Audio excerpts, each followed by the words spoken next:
It's not been the happiest of years, really, has it? Let's get Graeme Stringer's view. Graeme, Labour MP for Blackley and Middleton South. Very good morning to you. Morning. Forgive us for being a bit whimsical there. I mean, we know it's a hard job. We know that it's difficult for everybody in politics, and it's not as easy as it looks. However, Keir Starmer has not exactly done himself any great favours this year, has he? No. I think one of the things I don't do and won't do is argue with the facts. One can argue about what should be done, but it's not been a good year. This government is less popular than any previous government after 12 months. Yeah.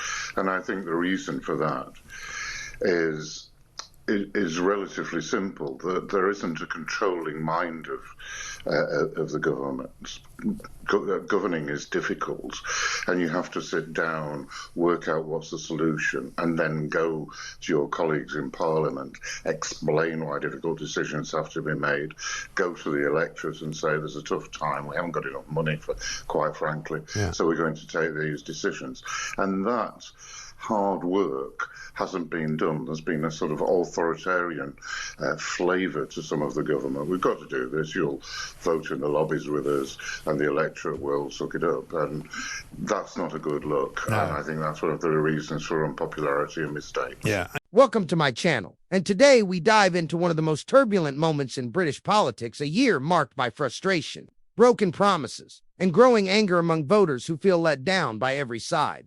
Let's be honest, it hasn't exactly been the happiest of years, has it? From Westminster to every high street in the country, people are asking one question: who's actually in charge? Prices are still high, public services are collapsing, and political leaders seem more focused on saving their own reputations than saving the country. For Labour, this was supposed to be the year of renewal, the moment to prove that things would finally change after years of conservative rule. But instead of a fresh start, we've seen confusion, mixed messages, and a government that looks increasingly unsure of itself.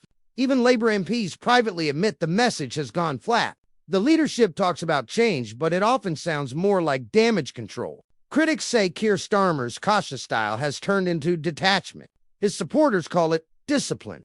His opponents call it distant. Decisions are made by a small inner circle, while backbench MPs feel ignored. There's little debate, no spark, and no sense of bold vision.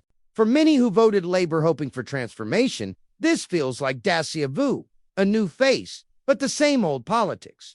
The Conservatives, on the other hand, are still reeling from their crushing defeat. Once the most successful political party in Europe, they're now in open conflict about what they even stand for.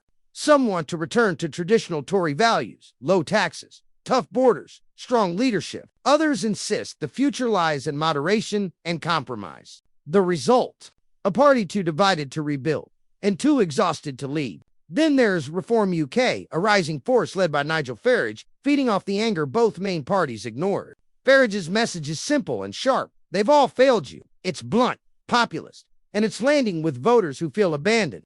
But Reform's rapid growth comes with chaos. Internal feuds, suspensions, and scandals have already raised doubts about whether it's truly ready to govern.